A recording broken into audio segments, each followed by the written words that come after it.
Hi everyone, Agustin here, Wigs Philippines Agustin. Alright, so I'm not planning to create a content, but sabi ko sige kahit ano na lang, basta may ma-update ko kayo on what's happening. Alright, so same process pa rin naman ang paggawa natin ng wig. And may natapos akong wig today, and I wanted to show you because it's just so beautiful. So, hindi ako nakaayos. I'm not even wearing my wig. But, I wear a wig cap para i-fit yung wig na natapos ko just today. Let me show you. This one is a 5x5 lace closure. This one is in brown, dark brown siya. And, ayan, HD lace yung ginamit ko dito. Ganda. This one's the natural talaga. Yung density niya, 180% density. So, may kakapalan and perfect siya for this one. Because this one is about 20 inches. So, ang haba niya. And take note, this one is a permanent silky straight hair. So, even after washing, ganyan siya ka-straight. And, yeah, alam mo yung typical Filipino na on the go lang. Yan, it's very beautiful, very shiny. Siyempre may treatment yan nakasama. Alright, so for the inside cap construction, ayan lang siya. Very simple lang. Hair wefts yung back and then 5x5 HD lace sa top. So you can part this anywhere, left, middle, or right. So by the way, sa lahat ng repairs natin na wigs and also sa mga current order nila, I'm catching up. I really hope matapos ko siya this week and also the following week. And also for those people na nag-inquire regarding our custom-made wigs, please do be patient in replying. If ever need po nila ng wig urgently or kailangan ready-made or something like that, you can feel free to go check other wig shops. Sa akin po kasi it's more on custom-made and I'm very hands-on talaga sa paggawa ng wig. So, yes.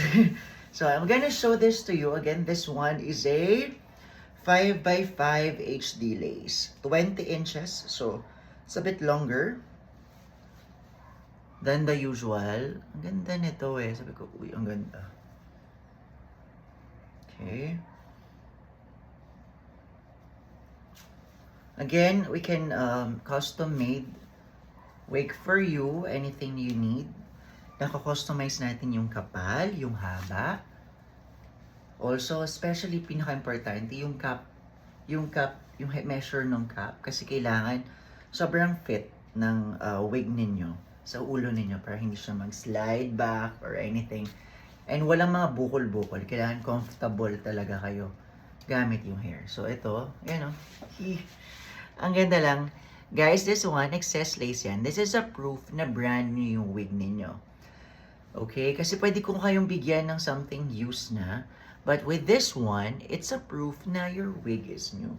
If takot kayo i-cut ito, you can ask me to cut it before I ship it out. But again, recently talagang mas na-prioritize ko na come visit us here sa studio ko para free consultation tayo so walang babayaran. If pupunta lang kayo, wala pa kayong budget, you wanted to know anything about wigs, come visit me, let's have a chat. And I'll be more than happy na tulungan kayo to figure out what's the best wig for you.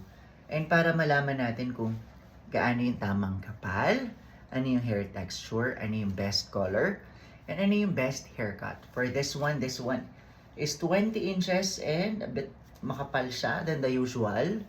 So straight na straight siya, but if you want it curly, andali niyang ikulot. Pero ito, pagka-wash mo, straight agad. So, mas maganda yun, lalo na for everyday use, straight hair, laging on the go. And if ever may special events, guys, you just need to curl it and fabulous ka na sa event. So, ayan, ganda niya lang, di ba? Actually, for this one, since lahat ng ginagawa kong wig, ganito talaga yung ends niya. Because, hair wefts yung ginagamit natin. But, if ever ako yung gagamit nito, I want this to cut up to here. Yeah, mga hanggang dito. Bakit gusto ko siyang i-cut up to here? Para full yung ends. Kasi tingnan mo to, manipis yung ends. And ako hindi naman nagmamatter sa akin na kailangan sobrang haba. Pero maganda kapag ganyan, no? 'Di ba usually ang hair naman natin, full ang ends. It will look more natural. Alam mo yung on the go lang, this one is so perfect. Yeah. Ayan, very nice siya.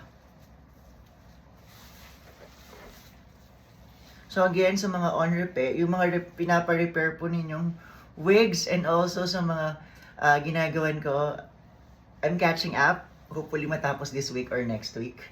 Alright, so paantay po ng messages ko. Sa mga bagong order, message lang po. But if urgent po ang kailangan nila ng wig, please feel free to check other wig shops. I'm not competing with any wig shops. If kailangan nyo po ng ready-made and yung available na, marami pong wig shops dito sa atin, online shop, ganyan.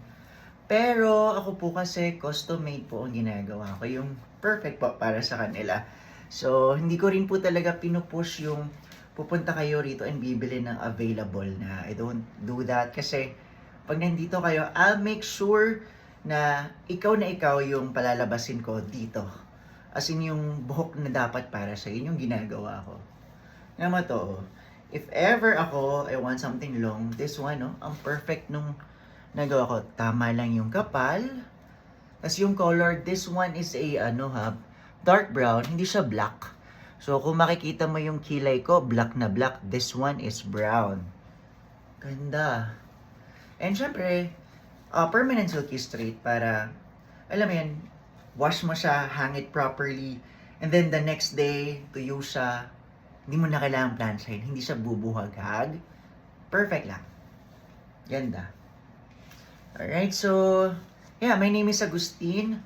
Wigs Philippines, original Wigs Philippines. So, always check note of this. Marami pong gumagamit ng Wigs Philippines din. And there's nothing I can do about it kasi very generic naman. But always remember na with me, I make your wig personal. I've been doing this for almost a decade and it's my passion. So, whatever is yung pinagdadaanan ninyo with your hair, I know sinasabi nila it's just hair, but hey, let's make your hair beautiful. Yung lalabas yung ikaw. So, yeah.